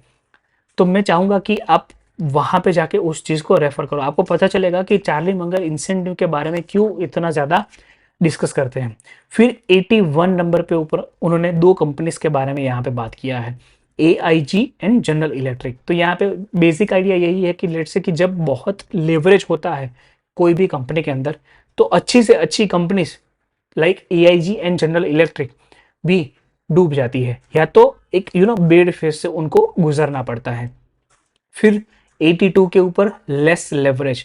मतलब हमेशा ही ऐसी कंपनीज में इन्वेस्ट करें कि जहां पे लेवरेज कम हो, और पर्सनल लाइफ में भी लेवरेज हमें जितना हो सके उतना कम रखना है। फिर 83 पे उन्होंने क्या बोला है, मास्टर प्लान। वो ऐसा बोलते हैं कि अगर कोई बंदा हमारे यहाँ मास्टर प्लान के बारे में बात करता है ना, तो हम उसको कंपनी से ही निकाल देते हैं। उसका मतलब क्या है, वो हमें ये समझाना चाहते हैं कि मास्टर प्लान जैसी कोई चीज हो ही नहीं सकती है। इन्वेस्टिंग एक ऐसा वर्ल्ड है कि जहाँ पे हर सेकेंड हर मिनट एक नई इंफॉर्मेशन आती है। तो उसी के हिसाब से ही हमें हमारे जो इन्वेस्टिंग के डिसीजंस है, हमारे जो फ्रेमवर्क है, हमारे जो फिलोसॉफी है, उसको चेंज करना पड़ेगा। इसीलिए वो मास्टर प्लान के इतने फेवर में नहीं है। फिर 84 में वो बोलते हैं डिसेंट्रलाइजेशन। इसका मतलब है कि वो सेंट्रलाइजेशन में नहीं मानते हैं। वो मानते हैं कि आपको लेट्स से अगर आपकी कोई कंपनी है और वहाँ पे कोई बंदा काम कर रहा है, let's say as a CEO, और दूसरे भी और बहुत सारे एम्प्लॉयज है, तो उनको आपको फुल ऑटोनॉमी देनी चाहिए। ऐसा यहाँ पे वो हमें समझना चाहता है। मतलब यहाँ पे हमें माइक्रो मैनेज करने की ज़रूरत नहीं है। फिर है 85 पे उन्होंने बोला है एनरॉन। मतलब आप बहुत बार जब इन्वेस्टिंग की दुनिया में आते हो, बहुत सारे इन्वेस्टिंग डिसीजंस लेते हो, लेट से आपका 20-25 स्टॉक का कोई पर्टिकुलर पोर्टफोलियो है, तो वहां पे भी एनरॉन जैसा स्टॉक निकल जाएगा कि जहां पे आपको लगेगा कि नथिंग कैन गो रॉन्ग। ऐसे टाइम में एनरॉन जैसा स्टॉक आपके पोर्टफोलियो से निकल सकता है। फिर 86 में उन्होंने बोला है जनरल मोटर्स के ऊपर। जनरली वो ऐसा बोलते हैं कि वो ऑटो बिजनेसेस के अंदर वो इतना इन्वेस्ट नहीं करते हैं एक्सेप्ट BYD, बट यहाँ पे GM में बर्कशायर हाथवे ने कलेक्टिवली वहाँ पे इन्वेस्टमेंट किया है, क्योंकि वहाँ पे बर्कशायर हाथवे के कोई एक यंग एम्प्लॉय है जिन्होंने ये डिसीजन लिया कि जनरल मोटर एक अच्छा इन्वेस्टमेंट हो सकता है कंपनी के लिए। बट चार्ली मंगर उनके सपोर्ट में नहीं है। बट यहाँ पे ये एक चीज हमें यहाँ पे ये दिखाता है कि भले ही वो सपोर्ट में नहीं है, बट फिर भी उन्होंने अपने एम्प्लॉय को उतनी फ्रीडम दे रखी है कि जहाँ पे वो अपना एक इंडिपेंडेंट डिसीजन बना सके। फिर 87 पे उन्होंने इसकार करके कंपनी है उसके बारे में बात किया है कि जहाँ पे उन्होंने आउटसाइड ऑफ USA, बहुत ही रेयर ऐसी कंपनी है कि जहाँ पे उन्होंने 100% उस कंपनी को बाय कर लिया है। अब ये इसकार जो कंपनी है वो Israel based world wide maker of precision carbide metal cutting tools है, उसको यहाँ पे उन्होंने परचेस किया है। फिर नंबर 88 पे उन्होंने वेल्स फार्गो को भी परचेस परचेस मतलब कि पूरा परचेस नहीं, बट वहाँ पे उन्होंने अपना स्टॉक एक लिया हुआ है वहाँ पे। बट क्यों? क्योंकि वो दूसरी बैंक्स के कंपैरिजन में उनका जो लेवरेज है वो बहुत ही कम है, वो कंजर्वेटिवली रन बैंक है। फिर 89 में वो मैकडोनल्ड्स के बारे में बात करते हैं कि जहाँ पे वो उनके वर्क एथिक को लेके प्रेस करते हैं कि वो ऐसा बताते हैं कि मैकडोनल्ड एक ऐसी कंपनी है कि जो जो बंदा वर्क एथिक को इतना नहीं मानता है उसको भी उन्होंने वर्क एथिक सिखाया है, और इसीलिए उन्होंने हार्वर्ड से भी अच्छा काम किया है, ऐसा यहाँ पे वो बताते हैं। फिर नंबर 90 पे उन्होंने बोला है कि लिक्विडिटी बहुत ज़्यादा अगर लिक्विडिटी सिस्टम में है तब भी प्रॉब्लम है, बहुत कम लिक्विडिटी है तब भी प्रॉब्लम है। तो यहाँ पे जो फेडरल बैंक है या तो इन अवर केस RBI है, तो उनकी जिम्मेदारी क्या है कि लिक्विडिटी को एक अच्छे लेवल पे हमेशा ही रखा जाए। फिर नंबर 91 के ऊपर देखे तो यहाँ पे उन्होंने बोला है सिंगापुर के ऊपर कि वो सिंगापुर को एक बहुत ही अच्छी नज़रों से देखते हैं। क्यों? क्योंकि उनको लगता है कि सिंगापुर एक टाइम पे थर्ड वर्ल्ड कंट्री हुआ करता था, वहां से वो आज एक डेवलप्ड नेशन की कैटेगरी में आता है। तो उन्होंने एक बहुत ही कमेंडेबल वर्क किया है और वो ऐसा बोलते हैं कि उनको हमें जानना चाहिए। और यहाँ पे जैसे एक बुक उन्होंने सजेस्ट किया है, from third world to first the Singapore story, तो ये बुक भी हम पढ़ेंगे फ्यूचर में, आप भी पढ़ सकते हो। और लेट्स अगर आपने पढ़ी है तो प्लीज़ उसके रिव्यू भी हमें देना। फिर 92 पे उन्होंने क्या बोला है, one step at a time. मतलब हमें धीरे धीरे अपना जो पोर्टफोलियो है उसको बढ़ाते जाना है, मंथ बाय मंथ। हमारे जो यूनिट्स है या तो हम लेट्स से अगर हम स्टॉक के अंदर हम बाइंग करते हैं तो मंथ बाय मंथ हमें इन्वेस्टिंग धीरे धीरे हमें करते रहना है। नंबर 93 पे उन्होंने बोला है व्हाट वी डिजर्व। तो एक लाइन जो यहाँ पे लिखी है, the best way to get a good spouse is to deserve a good spouse. Let's अगर आपको अच्छा स्पाउस चाहिए तो पहले तो आपको डिजर्विंग होना पड़ेगा, तभी जाके आप ऐसी एक्सपेक्टेशन रख सकते हो कि मुझे भी एक गुड स्पाउस चाहिए। फिर नंबर 94 पे उन्होंने क्या बोला है, यूजिंग बिग आइडियाज। मतलब know the big ideas in big discipline and use them routinely, all of them, not just a few. तो ये जो आइडियाज की बात कर रहे हैं ना, उसको हमने पूरे 40 अल्मानिक वाले वीडियो में बहुत ही डिटेल में कवर किया है। तो अगर आप चाहो तो वो वीडियो भी आप वहां पे रेफर कर सकते हो। फिर 95 नंबर पे उन्होंने क्या बोला है, career advice, 3 rules for a career, don't sell anything you wouldn't by yourself.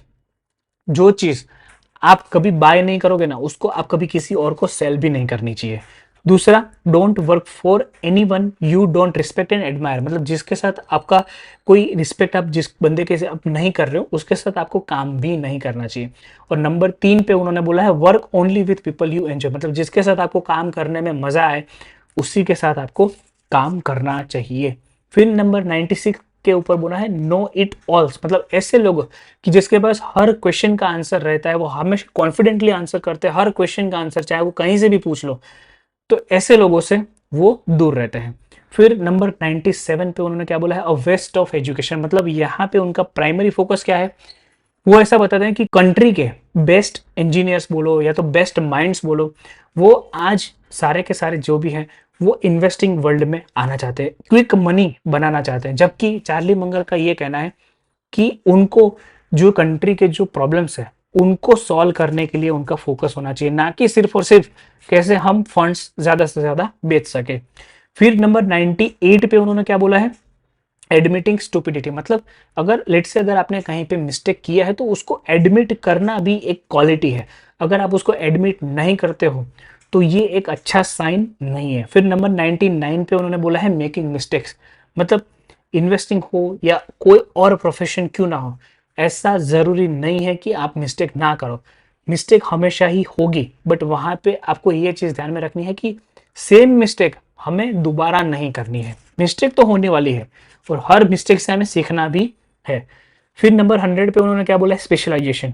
तो उनके अकॉर्डिंग स्पेशलाइजेशन होना चाहिए हर बंदे के पास। मतलब इतने लेवल तक का स्पेशलाइजेशन होना चाहिए कि जहाँ पे लेट से कोई और बंदा सिमिलर कैटेगरी में आ भी ना पाए। तो ये सब यहाँ पे उनका मानना है। और ये जैसे एक एग्जाम्पल भी दिया, लेट से अगर आपके पास मर्सिडीज जितनी बहुत ही हाई क्लास अगर कार है, बहुत ही महंगी कार है, तो क्या आप वो उसको किसी भी रोड साइड जो गैराज है, क्या उसके पास आपको उसको लेके जाओगे अगर लेट से अगर कुछ दिक्कत हुआ तो कार के अंदर? तो ऐसे टाइम पे आप क्या करोगे, या तो कोई मर्सिडीज स्पेसिफिक अगर कोई गराज है तो वैसे गराज के पास आप उसको लेके जाओगे। तो इसीलिए वो बोलते हैं कि स्पेशलाइजेशन जो है ना वो जरूरी है। फिर नंबर 101 पे ऊपर वो क्या बोलते हैं, नॉट वर्किंग। मतलब कि it's has been my experience in life, if you just keep thinking and reading you don't have to work. मतलब यहाँ पे वो ऐसा बोलते हैं कि लेट से अगर आपके पास इनफ कैपिटल है तो आपको सिर्फ दो ही काम करना है, थिंकिंग और रीडिंग, बस। बाकी आपका जो पैसा है वो आप इन्वेस्ट करते रहो, आपका जो पैसा है वो बनता रहेगा। फिर 102 के ऊपर वो बोलते हैं not living beyond our means. मतलब हमें हमेशा ही हमारी जो लाइफस्टाइल है ना उसको हमारी जो सैलरी है या तो हमारी जो कोई इनकम है उससे हमेशा ही कम रखनी चाहिए, ताकि हम एक अच्छा वेल्थ क्रिएट कर सके। फिर 103 पे ऊपर वो बोलते हैं आउट विद दी ओल्ड। मतलब कि जो ओल्ड आइडियाज है उनको हमें डिस्कार्ड करना भी आना चाहिए, जैसे जैसे हमारे पास न्यू आइडियाज आते जाते हैं। तो फिर 104 के ऊपर उन्होंने बोला a moral imperative. Being rational is a moral imperative, you should never be stupider than you need to be. इसका मतलब क्या है कि आपको हमेशा ही रैशनली सोचना है, इरेशनल नहीं होना है अकॉर्डिंग टू मार्केट्स। मतलब मार्केट अगर लेट से यूफोरिया फेज में है तब भी हमें रेशनल होना है, अगर बेयर मार्केट में चल रहा है तब भी हमें रेशनल रहना है। 105 पे ऊपर वो क्या बताते हैं, सीक्रेट ऑफ सक्सेस क्या है। I have never succeeded very much in anything in which I was not very interested. इसका मतलब क्या है, वो हमें ये बताना चाहते हैं कि आपको अगर सक्सेस लेना है किसी काम में तो पहले तो उस चीज के अंदर आपको इंटरेस्ट होना चाहिए, तभी जाके आप वहां पे सक्सेस जो है उसको पा सकोगे। फिर 106 के ऊपर उन्होंने बोला है बीइंग फ्रूगल। मतलब कि हमें हमारी जो लाइफस्टाइल है उसको कंट्रोल में रखना है। भले ही हमारी सैलरी या तो हमारा जो प्रॉफिट या तो हमारी इनकम भले ही बढ़ती जा रही, बट फिर भी हमें एक फ्रूगल लाइफ लीड करना चाहिए। फिर 107 के ऊपर बोला है आइडियोलॉजी के ऊपर, कि जहाँ पे हमें हमारा जो माइंड है ना वो ओपन रखना है। मतलब एक फिक्स आइडियोलॉजी के बेस पे हमें नहीं चलना है। 108 के ऊपर बोला है आइडिया डिस्ट्रक्शन। वॉरेन बफेट जो है ना वो चार्ली मंगर को ऐसा बोलते थे कि वो डिस्ट्रॉयर ऑफ आइडियाज है। इसका मतलब क्या है कि जब भी वॉरेन बफेट कोई आइडियाज लेके जाते थे स्टॉक के या तो कोई और पर्टिकुलर चीज के लिए, तो वहां पे मैक्सिमम या तो मेजोरिटी टाइम ऐसा ही होता था कि चार्ली मंगर उन आइडियाज को डिस्ट्रॉय कर देते। मतलब वो बोलते थे कि नहीं ये नहीं चलेगा। तो वो एक चीज भी आपको आना चाहिए। फिर 109 पे ऊपर उन्होंने बोला है कैचिज्म। इसका मतलब क्या है कि जहां पे आपको ऐसे ही लोगों के साथ काम करना चाहिए कि जिसके साथ आपका ट्रस्ट है। जैसे यहाँ पे लिखा है कि wise people want to avoid other people who are just total red poison and there are a lot of them. तो हमें ऐसे ही लोगों के साथ काम करना है कि जहां पे हमारा ट्रस्ट है। फिर 110 के ऊपर उन्होंने बोला है कुकी कटर सॉल्यूशंस। मतलब कि एक ही पर्टिकुलर सॉल्यूशन हर चीज में काम नहीं आ सकता है। तो इसीलिए आपका जो माइंड है उसको आपको ओपन रखना चाहिए। जैसे ही नई सिचुएशन नए फैक्ट्स आपके सामने आते हैं तो उसके हिसाब से आपका माइंडसेट जो है वो भी चेंज होना चाहिए। फिर 111 के ऊपर उन्होंने बोला है लर्निंग मशीन्स। मतलब कि हमें कंटिन्यूअसली सीखते रहना है। वॉरेन बफेट आज 93 या 94 की एज में पहुंच चुके, फिर भी वो पढ़ते रहते हैं। फिर 112 के ऊपर उन्होंने बोला है सीक्रेट टू विजडम, विजडम का सीक्रेट क्या है। तो यहाँ पे जैसे एक पैसेज लिखा है, मैं आपको पढ़ के सुनाता हूँ। Look at this generation with all of its electronic devices and multitasking, I will confidently predict less success than Warren, who just focused on ready. If you want wisdom, you will get it sitting on your ass. That's the way it comes. मतलब आज की generation क्या है ना, वो continuously या तो reel देख रही है, शॉर्ट्स देख रही है। तो वॉरेन बफेट या तो चार्ली मंगर, उन्होंने कभी, मुझे नहीं लगता कि उन्होंने इंस्टाग्राम की रील भी उन्होंने देखी होगी। और इसी की वजह से उनका जो फोकस है, उनका जो अटेंशन स्पान है, वो भी बहुत ज़्यादा है compare to almost every one of us. तो इसीलिए वो बोलते हैं कि सीक्रेट टू विजडम क्या है ना, फोकस। 113 के ऊपर क्या बताते हैं, लीगल बिजनेस, कि जहाँ पे वो बात करते हैं जो उनके जो अर्लियर प्रोफेशन था उनका लीगल बिजनेस। तो वहाँ पे वो ऐसा बोलते थे कि उन्होंने इसीलिए छोड़ा क्योंकि वहाँ पे जो लोग के पास एक्चुअली में जो प्रॉब्लम रहते थे ना, कि जैसे कि प्लम्बर है, लॉयर, डेंटिस्ट, रूफर, ऐसे लोगों के पास जो रियल में प्रॉब्लम होते हैं, वहाँ से उनको अच्छा नहीं लगता था कि वो उनसे पैसे चार्ज करे, इसीलिए उन्होंने प्रोफेशन छोड़ा, ऐसा यहाँ पे उन्होंने बोला है। फिर 114 के ऊपर बोला है गेटिंग ओल्डर, मतलब जैसे जैसे हमारी एज बढ़ती है तो हमारे एक्सपीरियंसेस चेंज हो जाते हैं, हमारी लिमिटेशंस बढ़ती जाती हैं। तो ये भी एक चीज़ हमें ध्यान में रखनी। फिर 115 के ऊपर बोला है पॉजिटिव री, मतलब कि हमारे जो थॉट्स है वो पॉजिटिव होने चाहिए, और जितने थॉट्स हमारे पॉजिटिव होंगे उतनी हमारी लाइफ में भी पॉजिटिविटी होगी। नेक्स्ट उन्होंने बोला है इंसेंटिव कॉस्ट बायस। अगेन इसके ऊपर हमने पुअर चार्लीस अल्मानेक के अंदर डिटेल में डिस्कस किया है, तो प्लीज आप वो वीडियो को आराम से रेफर कर सकते हो।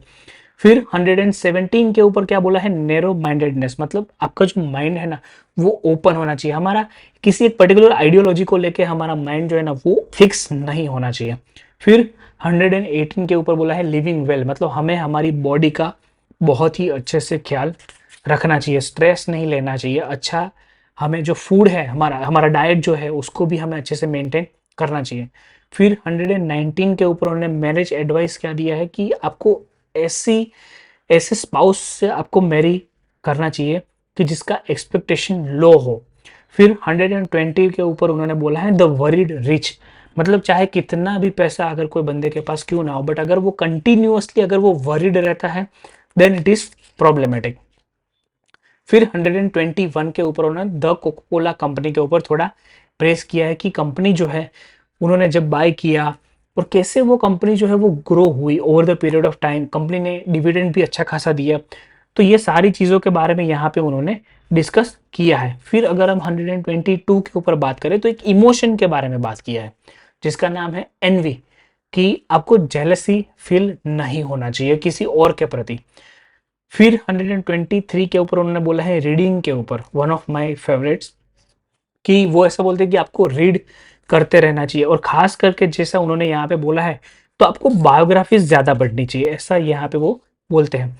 फिर 124 के ऊपर उन्होंने बोला है टेकिंग द ब्लोस, मतलब लाइफ में हमें कभी ना कभी कोई ऐसी चीज़ जो है ना वो हमें हिट करेगी, पर्सनली, फाइनेंशियली, कहीं पे भी, तो ऐसे टाइम के लिए भी हमें रेडी रहना चाहिए। फिर 125 पे उन्होंने क्या बोला है कि यूजलेस वरी, चिंता नहीं करनी है लाइफ में। 126 लर्निंग मशीन्स, ये रिपीट हुआ है, हम इसको स्किप भी कर सकते हैं। 127 पे उन्होंने बोला है ट्रेजेडी, मतलब लाइफ में कभी कभार ऐसा होगा कि जो एक ट्रेजेडी जैसा हो जाएगा, बट वहां से भी हमें रिकवर करना है। 128 पे उन्होंने बोला है मल्टीटास्किंग, मल्टीटास्किंग नहीं करना है। 129 पे उन्होंने बोला है फेलिसिटी, इसका मतलब क्या है कि इंटेंस हैप्पीनेस। तो ये इमोशंस के बारे में यहाँ पे चार्ली मंगर जो है वो बात कर रहे हैं। फिर 130 के ऊपर वो बात कर रहे हैं कि हेल्थ, हेल्थ के ऊपर भी हमारा ध्यान जो है वो होना चाहिए। 131 के ऊपर उन्होंने क्या बोला है, और सीमलेस वेब, मतलब यहाँ पे अगेन जैसे हमने एक पॉइंट टच किया था तो उसी का ही एक एक्सटेंशन है कि हमेशा ही ऐसे लोगों के साथ काम करो कि जहाँ पे आप उनके साथ ट्रस्ट करते हो। फिर 132 के ऊपर क्या बोला है मिस चांसेस, मतलब बहुत बार ऐसा होगा कि आपने किसी कंपनी को बहुत अच्छे से रिसर्च किया बट आपको उस टाइम पे उसमें मज़ा नहीं आया, या तो वैल्यूएशन अच्छा नहीं था, कुछ भी था, इसकी वजह से आपने उसमें इन्वेस्ट नहीं किया। फिर वो कंपनी नेक्स्ट ईयर या तो अगले 5 या तो 10 साल में वो 10, 20, 30 या तो 100 बैगर हो गई, आपको लगे या मिस चांस। जैसे उनके केस में था गूगल, तो जब गूगल एज एन इन्वेस्टर उनके सामने आया था तो उन्होंने उसमें इन्वेस्ट नहीं किया था, क्योंकि उनको लगा था कि वो बिजनेसेस को वो अच्छे से समझते नहीं है और वो टेक्नोलॉजी में जनरली इतना इन्वेस्ट भी नहीं करते हैं। बट फिर भी वो उन्होंने एडमिट किया कि गूगल को हमने मिस किया, तो मिस चांसेस होंगे। फिर 133 में बोला है लाइन टू वन सेल्फ, मतलब अपने आप से कभी भी झूठ नहीं बोलना है।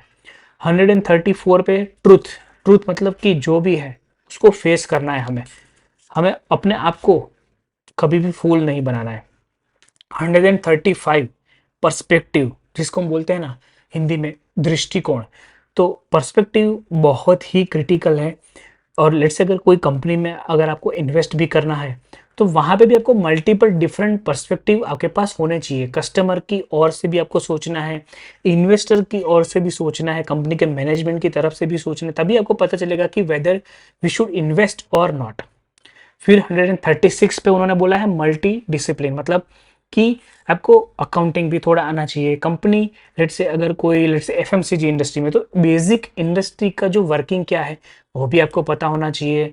तो ऐसे ऐसे मल्टी डिसिप्लिन के बारे में वो बात करते हैं। फिर 137 पे उन्होंने बोला है सिविलाइजेशन, मतलब कि बहुत सारी चीज़ें ऐसी है जो कल एक टाइम पे बहुत ही अच्छी थी, इनडिस्पेंसिबल लगती थी बहुत लोगों को, जो सडनली वाइप आउट हो गई। तो इसीलिए ये चीज़ भी हमें ध्यान में रखनी है। फिर 138 के ऊपर उन्होंने बोला है रिफ्लेक्शंस, कि जहाँ पे वो ये बताते हैं कि आप, मतलब ये जहाँ पे चार्ली मंगर जैसे यहाँ पे बोलते हैं, जैसे मैं आपको यहाँ पे लाइन भी पढ़ के सुना सकता हूँ। I like you all because you remind me of my self, who doesn't like his own image staring back at him। तो that was all. I hope कि ये बुक आपको अच्छी लगी होगी। हमने आराम से एक एक पॉइंट को एक्सप्लेन करने का ट्राई किया है यहाँ पे।